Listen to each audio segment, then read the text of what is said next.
잘했어요. 네. 네, 오늘도 잠언의 말씀 통해서 잠언을 통해서 배우는 인생의 지혜 10가지 중에서 이제 4번째 시간입니다. 평안의 지혜입니다. 마음의 평안, 마음의 평안에 대한 것입니다. 오늘 그림은 제가 이 그림을 준비했습니다. 이 그림은 잠언 17장 22절을 반영하는 그림이 되겠습니다. 마음이 평안한 이 사람, 이 병균들이 마음의 항체들 이제 이것이 잘 형성돼 가지고 질병이 와도 잘 물리치는 이 사람입니다. 그런데 마음에 불편함이 있고 스트레스를 받으면은 이 코르티솔이라고 하는 그 성분이 몸에서 나오는데 이것이 조금 작은 분량이 나와야 되는데 적당한 분량이 나와야 되는데 너무 과분비가 되면은 이제 면역 체계가 무너진다고 합니다. 작동을 잘 안 해가지고 감기도 걸리고 또 잘 아프게 된다는 것이 이게 그 말씀입니다. 마음의 즐거움은 양양이라도 심령의 근심 뼈를 마르게 한다. 뼈를 마르게 한다. 뼈가 아프다는 거, 마음과 뼈가 연결되어 있다는 거 나중에 말씀 중에서 또 자세하게 말씀을 드리겠습니다. 오늘은 이런 말씀 가지고 우리가 은혜를 받으려고 합니다. 믿음의 삶을 사는 사람은 마음에 평안이 있어야 됩니다. 이 평안을 샬롬이라고 하죠. 오늘 말씀은 마음의 평안을 즐거움이라고 표현했습니다. 즐거움, 사메 아흐라는 헬라어 히브리어를 쓰는데요. 이 평안은 안정감과 행복감을 말하고 즐거움은 유쾌함과 기쁨을 말합니다. 평안이 실제로 개인에게 나타나는 구체적인 방식이 바로 즐거움이라고 저는 생각합니다. 마음이 평안한 사람은 즐거움이 있죠. 기쁨이 있죠. 이렇게 이 사람이 평안하다 이것이 어떻게 표현되냐? 즐거움과 기쁨으로 표현이 된다고 저는 생각을 합니다. 샬롬이 있는 사람은 구체적으로 삶에 즐거움과 기쁨이 있다는 말씀입니다. 신앙생활을 하면서 날마다 즐거움과 기쁨이 있어야 합니다. 그런데 현실은 그렇지 못할 때가 많습니다. 즐거움의 반대말인 근심이 항상 따라다니게 됩니다. 여러분, 제가 이제 질문을 하나 하겠습니다. 걱정과 근심은 내가 만드는 것입니까? 외부에서 들어오는 것입니까? 또 하나요. 평안, 샬롬도 내가 만드는 것입니까? 외부에서 들어오는 것입니까? 한번 생각해 보시죠. 곰곰이 생각해 보세요. 내가 근심을 만드는 것입니까? 외부에서 근심거리가 들어오는 것입니까? 우리가 일상생활 하면서 보면 그 원리를 잘 알아야 될 것 같아요. 내가 근심을 만드는 게 아니고 대부분이 밖에서 들어오는 것입니다. 주변 환경이, 예를 들어서 내가 만나는 사람을 통해서, 만남을 통해서 근심이 생기죠. 내가 하는 일을 통해서 근심이 생기죠. 기쁨도 마찬가지죠. 내가 하는 어떤 일을 통해서 기쁨이 올 수 있죠. 내가 기쁨을 만드는 게 아니고 기쁨은 들어오는 것입니다. 내가 받는 것이죠. 걱정과 근심도 내가 만드는 것이 아니고 대부분은 그것을 내가 받아들이는 거예요. 만나게 되는 거예요. 자, 예를 들면 큰 돈이 생겼어요. 갑자기 큰 돈이 약 10억이 생겼어요. 그러면 갑자기 기쁘죠? 그렇죠? 돈 때문에 기쁜 거예요. 우리 다은이가 대학교 합격을 했어요. 원하는 대학 합격했어요. 그 기쁨이 오는 거죠? 그렇죠? 내가 기쁨을 만든 게 아니고 그 일이 나를 기쁘게 만드는 거예요. 기쁨이 들어온다 표현하죠. 기쁨이 온다 그러죠. 그때 내가 받아들이면 나도 기쁜 것입니다. 내가 받아들이고 일체가 될 때 나도 기쁜 거죠. 어떤 일이 잘 안 돼서 계속해서 힘들어요. 그러면 그 일이 나한테 근심을 주고 걱정을 줍니다. 내가 걱정을 만든 것이 아닌데 그 일과의 관계 속에서 나에게 걱정이 오는 것이죠. 그러니까 대부분의 우리의 감정들은 내가 스스로 만드는 것이 아니고 그 주변 환경을 통해서 내가 접촉하는 것들을 통해서 나에게 주어지는 것입니다. 그래서 우리가 걱정을 하지 마세요. 걱정을 만들지 마세요. 이런 말은 내가 스스로 걱정을 생산하지 말라는 뜻이 아니고 기쁨을 만드세요. 그 말도 내가 스스로 기쁨을 생산하라는 것이 아닙니다. 우리는 스스로 기쁨을 생산할 수 없습니다. 없습니다. 사실 우리의 생활의 습관이 그런 것 같아요. 스스로 기쁨을, 감정을 만들어내는 것이 아니고 환경에 의해서 감정이 형성이 되는 것이죠.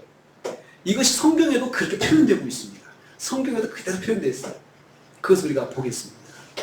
근심, 아제베트라고 하는 말은 슬픔과 고통을 말합니다. 슬픔과 고통을 근심이라고 말을 합니다. 욥이 자신의 상황을 고통이라고 했습니다. 욥기서 자기 상황을 고통이라고 했는데 욥의 근심은 무엇인 줄 잘 압니다. 육적인 고통과 정신적인 고통을 다 합쳐서 자기는 이 욥은 근심이라고 표현해서 아제베트라고 표현했습니다. 욥이 정신적 고통은 모든 것을 한순간에 잃어버린 슬픔의 고통이었습니다. 여러분, 모든 걸 한순간에 잃었습니다. 가장 사랑하는 자식들 하루아침에 사고로 다 세상을 떠났습니다. 얼마나 큰 마음의 고통입니까? 그리고 그가 가지고 있던 모든 물질들, 동방의 의인이고 동방에서 가장 부유한 사람이었던 사람 중에 한 사람이었던 그 사람이 하루아침에 모든 재산이 날아갔습니다. 없어졌습니다. 자연재해를 통해서 다 이 자산들이 다 없어졌습니다. 얼마나 마음의 고통이 크겠습니까? 다 잃어버렸어요. 남은 게 하나도 없어요. 이것을 욥은 고통이라 했습니다. 동시에 동반되는 것들이 이 마음의 슬픔에서 육체적 질병으로 또 왔습니다. 육체적인 질병이. 건강도 남은 것이 없어요. 심지어 건강도 남은 것이 없습니다. 믿음이 최고였던 욥에게 일어난 일은 보는 사람을 또 고통스럽게 했습니다. 보는 사람도 고통스럽게 만들었어요. 여러분 그렇지 않습니까? 이게 내가 고통을 당하고 당하는 삶의 환경 속에 빠지면 나를 보는 사람, 가까이 있는 사람도 똑같이 고통을 당합니다. 나만큼은 고통스럽지 않지만 나의 못지않은 마음의 고통을 사랑하는 사람일수록 고통을 받습니다. 욥의 부인이 그랬고 그의 친구들과 욥을 아는 모든 지인들이 마음으로 고통스러웠을 것입니다. 솔로몬은 이런 상황이 되면 심령이 상한다고 했습니다. 심령이 상한다. 상한다는 말은 고통스러운 상처를 받는다는 뜻입니다. 상처가 그냥 오는 상처가 아니고 고통스러운 상처를 받는 거죠. 이걸 우리는 스트레스라고 이야기를 합니다. 잠언 10장 21절에서 이렇게 말했습니다. 심령의 근심은 뼈를 마르게 한다. 뼈를 마르게 한다. 여기서도 근심이 낙하라는 히브리어를 쓰는데요. 마음의 상처입니다. 근심은 마음의 상처입니다. 솔로몬 같은 사람이 무슨 근심이 있었겠습니까? 저는 솔로몬이 근심 이야기했다는 말이 참 어울리지 않다고 생각을 합니다. 왜냐하면 역사상 가장 부를 누렸던 사람, 가장 영광을 누렸던 사람이 솔로몬이었습니다. 근데 그 사람에게 무슨 근심이 있었을까요? 솔로몬 같은 사람이 무슨 근심이 있어요? 그런데 솔로몬이 살아보니 근심이 뼈를 마르게 하더라. 솔로몬은 수많은 국가 정상들과 수많은 경제계 거물들을 만나는 일상이었습니다. 국내외 지도자들이 매일 줄을 서서 솔로몬을 면담하고자 했습니다. 솔로몬을 면담하려면 그냥 올 수가 없었습니다. 외국의 지도자들은 많은 면담 지참금을 가지고 왔습니다. 그리고 그 돈을 내놓고 솔로몬과 면담을 했습니다. 그래도 각국의 정상들은 솔로몬을 만나기 위해서 아주 줄을 섰습니다. 면담 일정을 정하고 그리고 면담비를 내고 그러면서 이렇게 솔로몬과 만나려고 했습니다. 세상에서 가장 만나고 싶은 핫한 인물이 바로 당시의 솔로몬이었습니다. 그런 솔로몬이 무슨 근심이 있겠습니까? 솔로몬은 수많은 만남에서 말할 수 없는 마음의 상처를 받았던 것 같습니다. 그 모든 것을 담아서 마음의 즐거움과 평안에 대해서 기록한 것 같습니다. 오늘 말씀 잠언 15장 13절 말씀입니다. 같이 읽겠습니다. 같이 읽습니다. 시작. 마음의 즐거움은 얼굴을 빛나게 하여도 마음의 근심은 심령을 상하게 하느니라. 마음의 근심이 심령을 상하게 한다 했습니다. 마음의 상처는 마음을 고통받게 한다는 고백입니다. 사람들의 말과 사람들의 태도와 사람들의 배신 등으로 고통받은 자신의 경험담을 기록한 것이라고 봅니다. 그래서 또 이어서 17장 22절 말씀에 또 그랬죠. 마음에 대해서 같이 또 보겠습니다. 시작. 마음의 즐거움은 양약이라도 심령의 근심은 뼈를 마르게 하니라. 자, 구구절절 솔로몬이 옳은 말을 했는데 어떻게 이것을 이렇게 표현했을까? 자기가 경험하지 않으면 할 수 없는 표현들이에요. 솔로몬이 잠언에서 마음에 대한 말을 몇 마디 하고 있는데 자기가 살면서 그 영광스러운 삶을 살면서도 솔로몬의 마음에는 근심이 있었다는 것입니다. 마음에 상처가 있었다는 것입니다. 마음의 상처는 뼈를 병들게 한다 고백했습니다. 뼈마디가 아픈 고통을 당했다는 것이죠. 솔로몬 같은 사람이 인간관계 상처 때문에 뼈가 아플 정도로 고통을 받았음을 알 수 있습니다. 마음의 상처를 스트레스라고 말합니다. 솔로몬은 화려한 삶 속에서 극심한 스트레스로 인해서 뼈 건강에 이상이 있었음을 예측할 수 있습니다. 우울증, 스트레스, 불안 같은 마음의 질병이 실제로 뼈의 건강을 악화시키고 골다공증이나 골절 위험을 높이게 된다고 합니다. 마음과 뼈는 실제로 연결되어 있다고 의학계는 말을 합니다. 정신적 스트레스나 우울증 같은 마음의 질병이 뼈의 건강에 영향을 줄 수 있다는 연구들이 많이 나와 있습니다. 스트레스가 뼈에 연결되어 병을 일으킨다는 예가 있습니다. 몇 가지 예가 있습니다. 제가 찾아보니 그렇더라고요. 첫째는 스트레스와 뼈에 약화입니다. 스트레스는 뼈를 약화시킨다고 합니다. 만성적인 스트레스는 코르티솔이라는 스트레스 호르몬을 많이 분비하게 됩니다. 코르티솔이 과다하면 뼈 형성을 억제하고 뼈를 분해하는 세포의 활동을 촉진해서 골다공증 위험을 높인다고 합니다. 실제로 직장 스트레스를 오래 받은 사람들 중에서 골밀도가 낮게 나타나는 경우가 보고되고 있다고 합니다. 두 번째는 우울증과 골다공증입니다. 정신적 스트레스를 방치하면 우울증으로 이어집니다. 우울증 환자는 일반인보다 골밀도가 낮을 확률이 높다고 합니다. 세 번째는 불안장애와 골절입니다. 불안장애가 있는 사람은 신체에 긴장이 많고 스트레스 호르몬 분비가 늘어나 뼈 대사에 악영향을 준다고 합니다. 불안으로 인해서 낙상 위험이 높아져 골절로 이어질 가능성이 크다고 합니다. 스트레스 때문에, 마음의 질병 때문에 뼈와 연결된 그러한 그 상처들이 의학계는 그렇게 표현을 하고 있습니다. 잠언 18장 14절 말씀입니다. 사람의 심령은 그의 병을 능히 이기려니와 심령이 상하면 그것을 누가 일으키겠느냐. 여러분 또 더 심한 말이죠. 사람의 심령은 그의 병을 능히 이기려니와 사람의 마음이 병을 이길 수 있다는 거예요. 마음을 굳게 먹으면 병도 이긴다. 그렇지만 마음이 상하면 그것을 누가 일으키겠느냐. 병든 사람을 일으킬 수 없다는, 마음이 상해버리면 병이 더 깊어진다는 거예요. 마음이 건강해야 병을 이기는데 마음의 상처를 받으면 병을 이길 수 없다는 말씀입니다. 마음의 상처로 인한 스트레스는 질병의 저항력을 떨어뜨린다는 말입니다. 그래서 이 병을 이기지 못하는 것입니다. 이것도 의학적으로 일치하는 내용입니다. 스트레스를 받으면 몸이 비상이다 하고 신호를 보낸다고 합니다. 조금 더 제가 이 표현을 쉽게 좀 표현해달라 챗GPT한테 물어봤습니다. 그랬더니 이렇게 표현해요. 몸에 비상이다라는 신호를 보낸대요.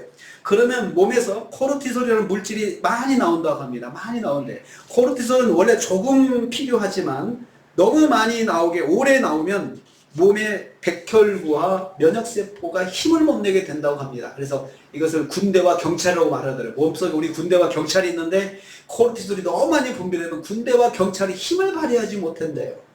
그래서 세균이 들어와도 잘 싸우지 못하고 그냥 패배한대요. 그러면 병이 든다는 거예요. 그게 스트레스가 나면 그렇다는 겁니다. 이 같은 사실은 임상실험에서도 드러난 결과라고 합니다. 스트레스를 많이 받은 사람은 감기, 독감 같은 감염병에 잘 걸린다고 합니다. 수술 후에 회복도 늦어지고요. 상처가 잘 아물지 않는다고 합니다. 그래서 선생님들께서 오시면 마음을 편안히 가지세요. 마음을 편안히 가지세요.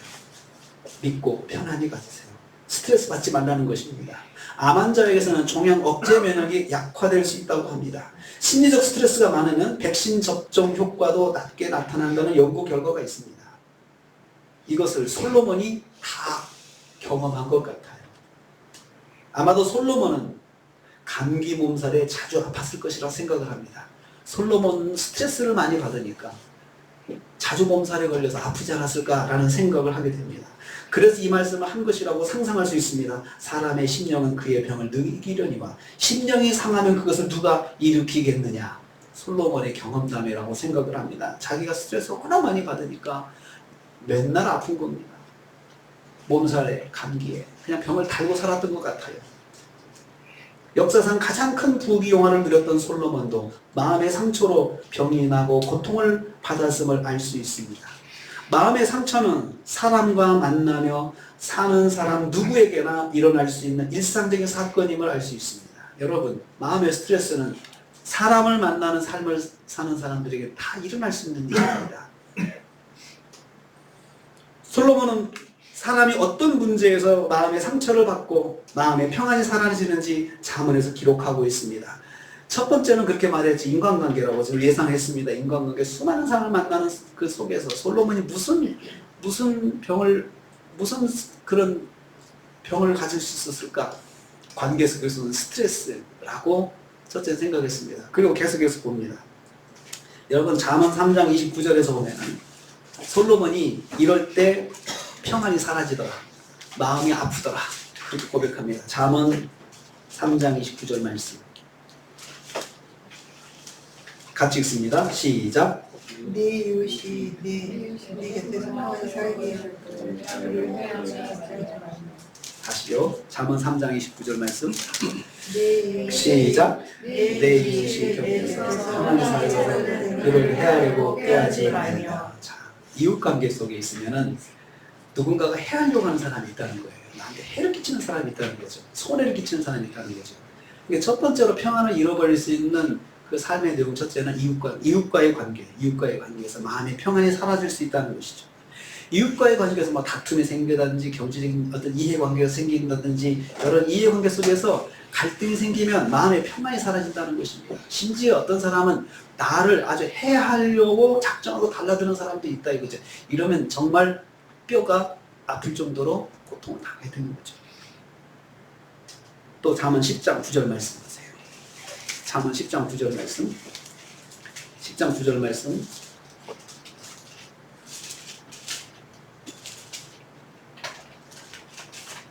시작. 바른 길로 행하는 자는 걸음이 평안하려니와 굽은 길로 행하는 자는 불안하리라. 자, 바른 길로 가야 평안한데 길을 결정을 잘못한 거죠.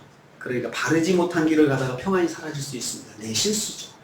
내 실수로 나는 옳다고 갔는데 그게 잘못된 길이었어요. 그럴 때 마음의 평안이 사라집니다. 내가 결정을 잘못한 거죠.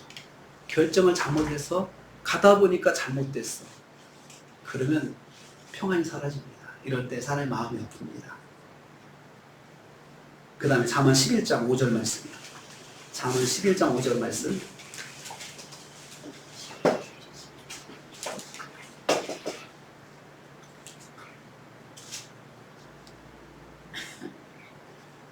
시작. 완전한 자의 공의는 자기의 길을 옳게 하려니와 악한 자는 자기의 길을 멸리하며 영원하시리라. 네, 저는 22장 16절이요. 22장 16절, 22장 16절.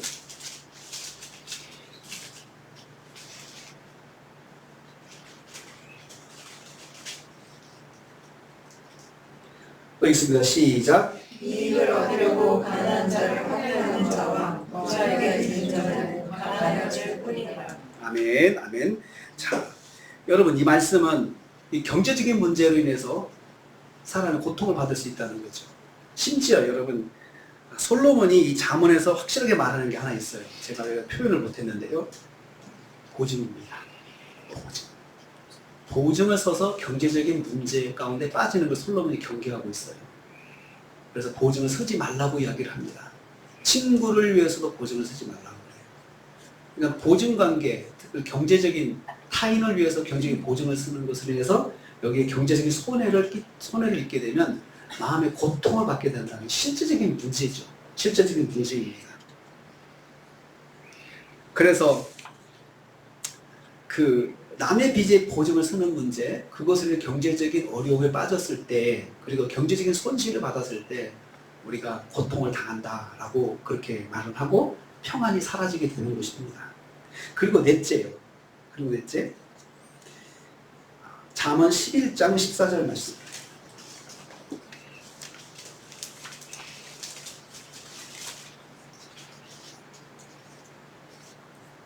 시작. 지략이 없으면 백성이 망하여 지략이 많으면 평안을 누립니다. 지략이 많다는 것은 독단적인 결정이 하는 것이 아니고 사람의 지혜로운 권고와 지도를 듣고 결정하는 것을 말합니다. 그러니까 지략이 많으면, 옛날 성경에 모략이 많으면 백성이 망하지 않는다, 평안을 누린다.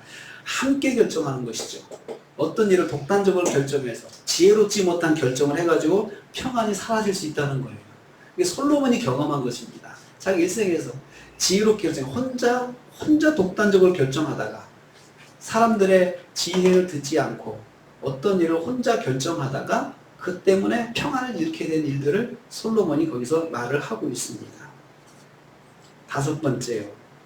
29장 17절 말씀이야. 29장 17절.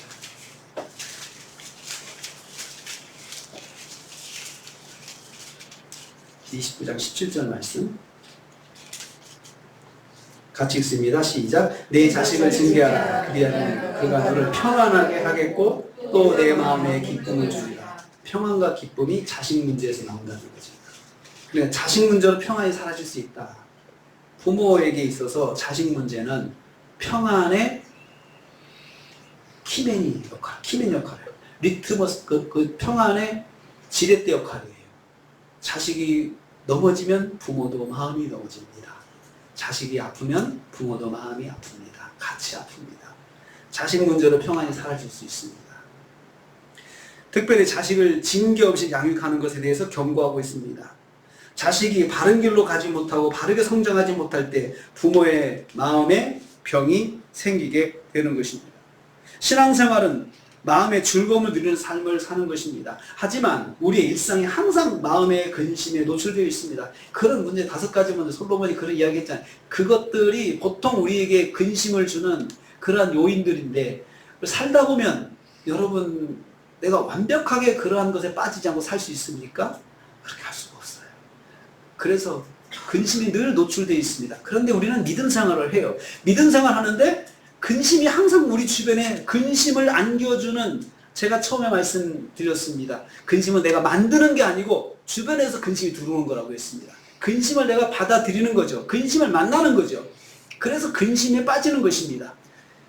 그래서 이러한 것들이 믿음 생활을 함에도 불구하고 내가 왜 안 되냐면, 기쁨은 내가 만드는 것이 아니기 때문에, 만드는 것이라면 내가 얼마든지 기쁨을 만들어서 이 기쁨 가운데 거할 수가 있죠. 근데 기쁨이라는 감정은 내가 만들 수 있는 것이 아니에요.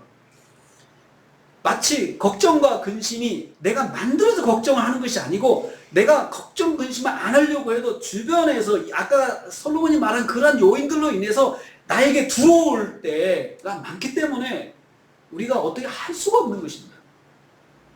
그럼에도 불구하고 어떻게 하면 마음의 즐거움을 누리는 신앙생활을 할 수 있을까요? 우리는 마음의 즐거움을 누리는 신앙생활을 해야 된다. 또 그것이 우리가 믿음 생활하면서 우리가 또 원하는 것이지 않겠습니까? 요한복음 14장 27절 예수님께서 말씀해 주셨습니다. 요한복음 14장 27절 넘어갑니다.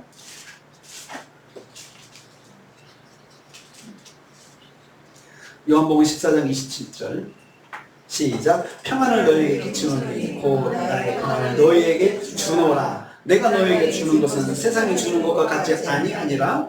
너희는 마음에 근심하지도 말고 두려워하지도 말라. 주님께서 나의 평안을 너희에게 주노라라고 했습니다. 주님은 제자들에게 스스로 평안을 만들어 살라고 하지 않으셨어요. 너희들 마음에 평안을 만들어 살아 이렇게 하지 않으시고, 내가 너에게 평안을 줄 테니까 내가 주는 평안을 받으라라고 말씀하셨어요. 진정한 평안은 내가 만드는 것이 아니라 주님이 주시는 것임을 알 수 있습니다. 그러기 위해서 우리는 평안을 주시는 주님과 만나야 하고, 수많은 근심 요인에 둘러싸여 있는 우리가 마음의 즐거움을 갖고 사는 길은 바로 평안을 만나는 것입니다. 내가 평안을 만들고 사는 것이 아니고 평안을 만나는 것입니다. 주님께 평안을 받아 사는 것입니다. 내가 준다고 그러셨잖아요. 주면 받아야죠. 자, 평안을 주는 사람, 기쁨을 주는 사람이 있습니다. 여러분, 아들이 공부를, 시험을 잘 봤어요. 그런 기쁨을 주죠? 그렇죠? 시험 봤는데 야 다음에는 더 잘해 이렇게 하면은 안 되죠? 야 좋다.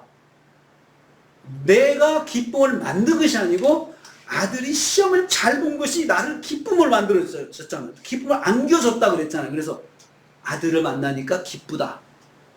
그 아들이 나한테 기쁨을 줬어요. 반대도 있죠. 어떤 사람을 만나면 마음에 근심이 생기는 사람이 있어요. 근심거리가 있어요. 그래서 근심덩어리라고 말하잖아요.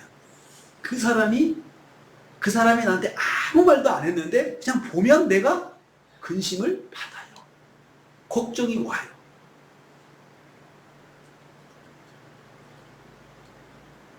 그러니까 주님께서 내가 평안을 줄 테니까 평안을 받으라라는 말씀이 여러분 그것이 진리입니다. 평안은 내가 만드는 것이 아니고 받아 사는 것입니다. 그래서 누구를 만나느냐, 예수님 만나는 것이 평안을 받는 길이에요. 예수를 만나면, 우리가 누구를 만나면은 그냥 자연스럽게 입꼬리가 올라가는 사람이 있고, 누구를 만나면 눈가가 내려가는 사람이 있어요. 안 봐도 말을 끈딱 대잖아요. 우리 성도님 제자들 많지만 어떤 제자는 눈이 내려가고 어떤 제자는 입이 올라가잖아요. 이거 보면 사람이 그렇잖아요. 사람 관계가 그렇지 않습니까? 내가 평안을 만들면 안 될까요? 안 된다고 그랬습니다. 왜 평안을 그러면 받아들여야 할까요? 평안을 받아들여야 돼요. 평안을 내가 스스로 만들 수 없기 때문에 평안은 받아들여야 됩니다. 사실 마음의 근심과 걱정도 내가 만든 것은 아닙니다. 주변 사람이 나에게 안겨준 것입니다. 주변 사람들의 말로 근심을 받았습니다. 상처를 받았습니다. 내가 상처를 만든 것이 아닙니다. 주변 사람의 행동으로 내가 근심에 빠지게 된 것입니다. 주변 사람이 안겨준 것입니다. 마찬가지로 평안도 그렇습니다. 내가 평안을 만드는 것이 아닙니다. 평안은 내가 만들고 싶다고 만들어지는 것이 아닙니다. 평안을 이루는 삶은 주변에서 평안을 주는 사람이 있어서 가능한 것입니다. 좋은 사람들, 좋은 환경 등이 나를 평안하게 만들어줍니다. 주님께서 이 사실을 인정하셨습니다. 사람이 주는 평안과 같지 않다고 하셨습니다. 사람들이 주어서 받는 평안도 있음을 인정하신 것입니다. 사람들도 나에게 평안을 줍니다. 사람들이 나에게 근심을 주는 것처럼 평안도 사람이 줍니다. 사람이 줍니다. 그래서 사람을 통해서 평안을 얻는 것 좋습니다. 가능합니다. 그래서 좋은 사람 만나야 내가 평안합니다. 또 평안한 사람을 만나야 나도 평안합니다. 불안한 사람 만나면 나도 불안합니다. 걱정 많은 사람 만나면 나도 걱정을 받아들이게 됩니다. 그 사람의 걱정을 나도 영향을 받고 나도 걱정하며 사는 것입니다. 그러면 왜 우리는 주님에게 평안을 받아야 합니까? 다시 요한복음 14장 27절 보겠습니다. 같이 읽습니다. 시작. 평안을 너에게 끝이노니 곧 나의 평안을 너에게 주노라. 내가 너에게 주는 것은 세상이 주는 것 같지 아니하니라. 거기까지요. 내가 너에게 주는 평안은 세상이 주는 것 같지 않다고 했습니다. 평안은 받아들이는 것인데 세상도 평안을 준다고 하셨습니다. 하지만 주님이 주시는 평안을 받아야 하는데 주님이 주시는 평안은 세상이 주는 평안과 같지 않다고 했습니다. 그러면 주님의 평안과 세상의 평안은 무엇이 다를까요? 차이점이 뭘까요? 세상도 평안이 있고 주님도 평안을 주시는데 그 차이점은 뭘까요? 요한복음 1장 16절이요. 요한복음 1장 16절. 요한복음 1장 16절 말씀. 그 말씀 속에서 우리가 주님의 평안이 뭐가 다른지 알 수 있습니다. 자, 읽습니다. 시작. 우리가 그의 충만한 데서 받으니 은혜 위에 은혜로라. 자, 우리가 받은 것들은 다 은혜 위에 은혜다. 한번 우리가 받아서 은혜다 표현하지 않고 은혜 그 위에 또 은혜가 있고 그 위에 또 은혜가 있다. 그 표현이에요. 그러니까 은혜 위에 은혜라는 말은 계속되는 은혜를 말합니다. 마찬가지로 주님이 주시는 은혜의 특징이 계속되는 은혜이듯이 주님이 주시는 그 평안의 특징은 뭐냐면 계속되는 평안입니다. 다함이 없는 평안이에요. 대신 세상이 주는 평안은 유효기간이 있는 평안이에요. 유효기간. 돈으로 기쁨을 누릴 수가 있어요. 그렇지만 돈이 유효기간이 있습니다. 시간이 지나면. 그래서 부자인 사람이, 부유한 사람이 행복하다, 돈 때문에 행복하다고 말하지 않습니다. 일시적인 것이죠. 그냥 그런 거죠. 세상이 주는 그 평안은 유효 시간이 있습니다. 우리 자녀가 뭐가 잘했어요. 그러면 그 자녀가 잘한 걸로 영원히 평안하지 않습니다. 딱 하루, 이틀. 여러분, 사랑하는 사람과 결혼해서 즐겁고 기쁘지만 영원히 여러분 기쁘지 않잖아요. 이게 시간이 있잖아요. 그냥 감정이, 기쁘다는 감정이 딱 내 마음에 머릿속에 가득 찬 게 시간이 있더라고요. 그리고 그 다음에는 그냥 그렇게 지내는 것입니다. 기쁘지 않다는 것이 아니고 그 감정이 또 새로운 감정으로 또 채워져야 그 기쁨이 유지되는 것이지, 그냥 그때 결혼했을 때의 기쁨, 그것이 평생 가는 것이 아니더라는 거죠. 주님의 그 평안의 특징이 그렇습니다. 평안 다음에도 평안을 주시고 그 위에 평안을 주시고, 마치 바닷가에 파도가 계속 밀려라. 파도 뒤에 또 파도가 오고 또 파도 뒤에 파도가 오는 것처럼 주님이 주신 평안은 그 평안 뒤에 또 평안을 주시고 평안 뒤에 또 평안을 주시고 계속해서 평안을 주시는 것이 주님의 평안의 특징입니다. 주님이 주시는 평안은 풍성함과 지속성을 가지고 있습니다. 이에 반해서 세상이 주는 평안은 일시적입니다. 유효 시간이 있습니다. 주님이 주시는 평안은 다함이 없는 평안이라 합니다. 마음에 근심과 두려움이 들어올 틈이 없는 평안입니다. 여러분, 평안과 평안 사이에 인터벌이 있으면 그 속에 틈을 타고 들어오는 게 근심입니다. 근심이죠. 그래서 우리의 평안과 기쁨의 모습을 보면은 기쁨이 없는 거 아닌데 이만큼 기뻤다가 또 좀 뛰어서 이만큼 기뻐요. 그럼 그 사이가 그냥 무풍지대가 아니에요. 그 사이는 다 걱정으로 채워져요. 다 걱정으로 채워져요. 그러다가 또 어떤 문제가 해결이 돼서 거기서 기쁨이 또 와요. 그리고 그걸로 끝이에요. 그러다 또 지나면 또 다음 기쁨까지 또 시간이 한참 걸려요. 한 주간의 삶을 가만히 보세요. 여러분, 일주일 동안 내내 기쁨과 평안에 쌓여 살았습니까? 아니면 인터벌을 두고 기뻤다가 또 근심했다, 기뻤다, 근심했다 그렇습니까? 대부분이 기뻤다, 근심했다, 기뻤다, 근심했다 그러죠. 왜 그럴까요? 우리가 세상의 평안을 항상 붙잡고 사는 것이 바로 그런 결과입니다. 그걸 알 수 있어요. 내가 세상의 평안을 붙잡고 사는구나. 목사인 저도 세상의 평안을 붙잡고 사는 똑같아요. 똑같아요. 마음이 기뻤다, 마음이 걱정했다, 근심했다, 또 기뻤다, 근심했다. 기쁨이 없는 것이 아니고 기쁨과 근심을 이렇게 반복해서 사는 것은 내가 세상의 평안을 붙잡고 사니까 그렇다는 것입니다. 그러면 주님이 주시는 평안을 받는다는 것은 무슨 뜻입니까? 내가 주는 평안을 받는다. 골로새서 3장 15절 말씀 읽겠습니다. 골로새서, 에베소, 빌립보, 골로새. 에베소, 빌립보, 골로새.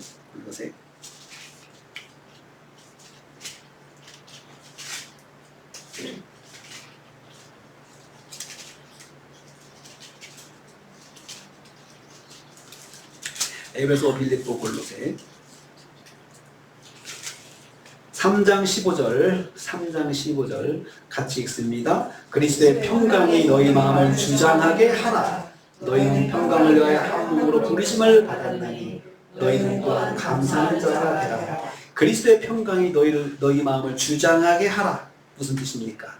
예수님이 주신 평강을 받은 사람은 주님의 평강이 그 사람의 마음을 주장한다라는 것입니다. 마음을 주장한다는 것은 마음을 지배한다는 것입니다. 주님의 평강이 그 사람의 마음을 지배하기 때문에 온전히 주님의 평안에 사로잡혀 있는 것을 말합니다. 그런데 이 말씀에서 우리에게 또 주시는 말씀이 있습니다. 그 사실이 하나 있습니다. 또 같이 읽습니다. 또 읽습니다. 시작. 그리스도의 평강이 너희 마음을 주장하게 하라. 너희는 평강을 위하여 한 몸으로 부르심을 받았나니. 거기까지요. 너희는 평강을 위하여 부르심을 받은 사람이다 라고 했습니다. 성도인 우리는 평강을 누리는 것이 당연하다는 말씀입니다. 그러므로 우리는 평강을 소망해야 합니다. 우리는 평강을 위해서 부르심을 받았다. 우리는 사실 믿음 생활을 주님께서 우리에게 하게 하실 때는 우리에게 평강을 누리게 하는 복을 주시기 위해서 하셨다는 거죠. 그러니까 믿음 생활하는 사람은 평안해야 된다는 거예요. 평안해야 된다. 그런데 우리가 서론에서 말씀드린 것처럼 실제로 우리는 평안하지 못해요. 믿음 생활을 해도 늘 걱정이 있어요. 근심이 있어요. 사실이에요. 그런데 주님께서는 여기서 우리는 평강을 위해서 부르심을 받은 사람들이다. 평강을 누리도록 주님께서 부르셨다 이거죠. 그래서 이 평강을 주님이 주신다고 말씀하신 거, 내가 너에게 평강을 주나? 평강을 주신다고 했는데 우리가 평강을 만들 수 없잖아요. 어떻게 해요? 내가 줄게 하셨잖아요. 내가 줄게. 내 평강을 받으라 라고 했잖아요. 그래서 마음의 평강을, 주님께 주시는 평강을 받아야겠다, 내가 결심을 해야 되는 거죠. 여러분, 그렇지 않으면 없어져요. 받지 못해요. 우리 그렇잖아요. 내가 결심해야 되잖아요. 믿음 생활은요, 수동적인 축복이 있고 능동적인 축복이 있어요. 수동적인 축복은 구원을 수동적인 축복이라고 해요. 구원은 받는 거예요. 내가 구원을 만드는 건 절대 아니에요. 그렇지만 우리가 살면서 기도 응답, 건강의 문제 이런 것들에 능동적인 내 노력이 필요한 거예요. 능동적. 내가 그렇게 해야 되겠다. 내가 건강해야 되겠다. 그렇게 그 노력이 필요하죠. 그 노력을 통해서 주님 제가 건강하도록 인도해 주십시오. 이렇게 기도하는 거죠. 그렇게 기도하는 것처럼 평강해야 되겠다. 내가 평안을 누려야 되겠다. 내가 평안한 삶을 살아야겠다라고 하는 내 마음의 각오가 있어야 돼요. 그러기 위해서 그 결심을 하게 되면 그 다음에 주님의 말씀에 귀를 기울이는 거죠. 내가 평강을 주겠다 했으니까 주님께서 주신다고 했으니 내가 주님께서 주신 평강을 받아야겠다. 주님 주세요 라고 주님께 요청을 할 수 있다는 것입니다. 다시 3장 15절 말씀, 고려 3장 15절 말씀 읽겠습니다. 시작. 그리스도의 평강이 너의 마음을 주장하게 하라. 너희는 평강을 위하여 한 몸으로 부르심을 받았나니 너희는 또한 감사하는 자가 되라. 또한 너희는 감사하는 자가 되라고 했습니다. 이것은 주님의 평강을 받은 사람은 감사하는 사람이 된다는 거죠. 그러니까 내게 평강이 있나 없나를 한번 테스트 해볼 수 있어요. 그것은 내가 그냥 근심이 없다, 그냥 그렇게 이렇게 평안한 상태를 내가 느끼는 것이 아니고 그건 표가 나게 돼 있어요. 그 사람이 평강한가 아닌가 표가 났는데 그 표가 뭐냐면 입술에서 감사가 나온다는 거죠. 주님께 감사합니다. 감사의 삶을 산다는 거예요. 감사의 삶을 산다는 거죠. 그래서 여러분 입술에 감사가 사라지면 마음에 평강이 없다는 사인이에요. 평강이 없어요. 뭐 편한 게 있어야 감사한 게 있어야지. 늘 힘든데 뭐가 감사한 게 있어야지. 그런데 여러분 마음이 평안한 사람은 늘 감사해요. 고마워요. 고마워요. 고마워요. 감사해요. 고마워요. 잘 먹었어요. 고마워요. 여러분 부부관계 서로가 고마워 고마워 이게 사라지면 마음에 근심이 있다는 거 사인으로 왔어요. 그 다음에 뭔가 불만이 있구나 지금. 입에서 감사가 없어지면 불만이 있다는 거예요. 그 표현이 그렇게 되는 것입니다. 잠언 15장 3절 갑니다. 잠언 15장 이제 오늘 말씀 돌아갑니다. 자, 잠언으로 돌아가겠습니다. 15장 13절. 우리가 마음에 우리가 그 사람 평강이 있으면 첫째는 감사가 있다고 그랬죠. 감사가 두 번째 평강이 있으면은 시작. 마음의 즐거움은 얼굴을 빛나게 하고 마음의 근심은 심령을 상하게 하고 그 다음에 내 의지하고 상관없이 나타나는 현상이 있어요. 마음의 평안이 있으면 얼굴이 빛난대요. 얼굴이 빛난대요. 얼굴이 밝다는 거죠. 그러니까 여러분 우리 안색을 보면 마음 상태를 알 수 있잖아요. 예? 우리 의사 선생님들께서 환자가 딱 들어오면 벌써 표정 보고 안색 보고 그 사람이 아프다는 거 아시잖아요. 그 관찰하잖아요. 안색을 보고 벌써 느끼죠. 그리고 실제로 해보면 나타나는 거죠. 마음이 얼굴로 표현된다는 말씀입니다. 마음에 즐거움이 있는지 마음에 근심이 있는지 밖으로 표현이 됩니다. 마음에 즐거움이 있는 사람, 주님께 받은 평안이 있는 사람은 감사로 표현되고 표정으로 얼굴에 나타납니다. 빛나는 얼굴을 가지게 됩니다. 여권 때문에 사진을 찍었습니다. 사진관 가서 사진을 찍었어요. 그랬더니 사진을 찍은 사진사께서 사진을 다 찍고 나서 저에게 이런 말을 해요. 표정이 참 좋으십니다. 뭐 하시는 분이십니까? 그래서 제가 웃으면서 감사합니다. 비밀입니다. 그랬습니다. 농담을 했죠. 비밀입니다. 그리고 막 웃더라고요. 빛나는 얼굴을 가지게 됩니다. 사랑하는 성도님들, 평안을 유지하는 지혜로운 믿음 생활의 길이 여기 있습니다. 솔로몬은 우리가 하나님 믿는 믿음 생활을 하면서 마음에 평안의 지혜가 있어야 돼요. 평안을 누리는 지혜를 가져야 되겠더라. 그것을 말했습니다. 그래서 제가 아까 말씀드린 그 5가지는 이거 피해야 된다. 그런 것들을 피해야 된다. 의도적으로 피하고 평안을 주시는 하나님과 만나라. 그런 것을 전도서에서 잠언에서 이야기를 하고 있습니다. 주님의 평안을 구하십시오. 믿음 생활하면서 세상이 주는 평안을 우선적으로 하지 마십시오. 세상에서 주는 평안도 필요합니다. 어떤 계획을 세워서 성취하는 것 평안이 옵니다. 어떤 경제적으로 성취하는 것 평안이 옵니다. 자녀가 좋은 학교에 들어가고 뜻을 이루는 것 평안을 줍니다. 그런데 그것만은 우선으로 삼지 마세요. 그것도 우리에게 필요하지만 정말 주님의 평안을 우선적으로 갖고자 해야 합니다. 주님의 평안을 어떻게 받습니까? 주님을 가까이 하면 받아요. 왜냐하면 내가 준다고 했잖아요. 주시는 분과 가까이 해야 그것이 내게 오는 것입니다. 주님의 주님을 마음에 모시고 사는 것을 말합니다. 가까이 한다는 것이. 여러분, 빌립보서 4장 넘어가겠습니다. 6, 7절 보겠습니다. 빌립보서 4장 6절, 7절. 에베소, 빌립보, 골로새. 사도행전, 로마서, 고린도, 전후서, 에베소, 빌립보, 골로새. 빌립보서 4장 6절, 7절 말씀.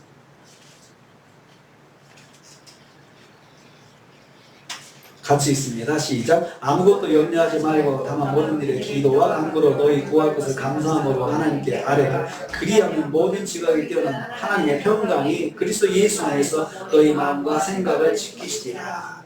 자, 모든 일에 하나님을 만나는 것이 그게 바로 기도죠. 아뢰라 그랬죠. 그러면 하나님의 평강이 지키신다 했어요. 하나님의 샬롬이, 하나님의 기쁨이, 하나님의 평안이 너희 안에 있고 너희를 지켜주신다. 떠나지 않게 만들어주신다는 거죠.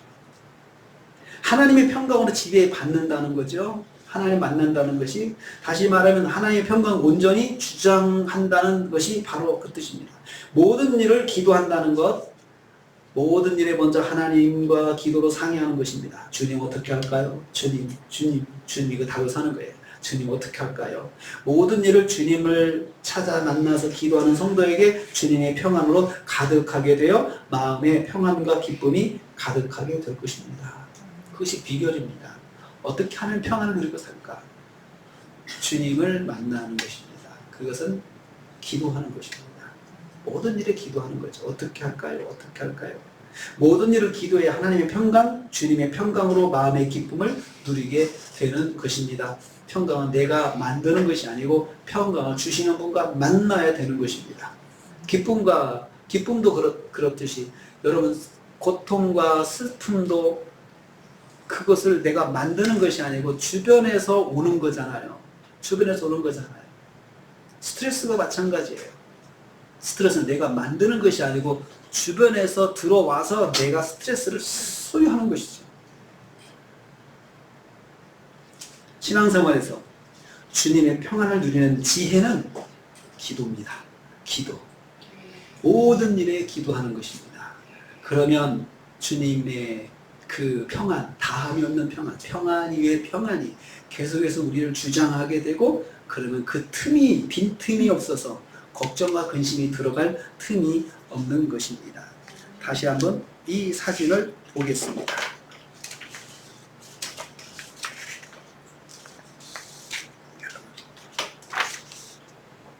마음의 근심은 뼈를 상하게 한다. 뼈가 상하면 몸살이 납니다. 자주 아픕니다. 면역력이 떨어졌다는 것이고 자주 아프게 되는 것이. 혹시 생각해 보세요. 계속해서 감기 몸살 달고 살면 혹시 내가 스트레스 받는 거 있는지, 그것만 해결해도 그게 낫는다고 합니다. 우리 아이들 스트레스 많이 받죠. 시험 때문에 맨날 아파요, 아이들이. 그래서 스트레스를 어떻게 풀어줄까? 부모님들은 늘 고민이죠. 어떻게 풀어줄까? 어디 좋은 데 놀러 가자, 어디 가자. 그래서 어떻게 마음을 좀 풀어주려고 노력하는 거 참 잘하는 거라고 생각을 합니다. 그것도 하나의 치료의 방법이라고 생각을 합니다. 사랑하는 성도님들, 주님의 평안을 드리는 지혜를 얻기 위해서 기도가 늘 함께 하시는, 기도가 늘 멈추지 않는 여러분 되시기를 주님의 이름으로 축복합니다. 기도하겠습니다. 주님 감사합니다. 우리는 평안을 위해서 부르심을 받았다고 하셨습니다. 그럼에도 불구하고 우리는 주님의 평안 가운데 살지 못했습니다. 그러한 우리에게 오늘 주님의 평안의 지혜를 누리는 것을 말씀해 주셨습니다. 주님 모든 일에 기도와 간구로 하나님을 만나라 하셨습니다. 그러면 하나님의 평안으로 채워주시겠다 약속하셨습니다. 바라옵기는 모든 일에 주님을 만나서 주님 주시는 평안으로 충만한 삶을 살게 하여 주시옵소서. 마음의 즐거움을 얻고 우리의 얼굴에 빛나게 하여 주옵소서. 예수님의 이름으로 기도하옵나이다. 아멘.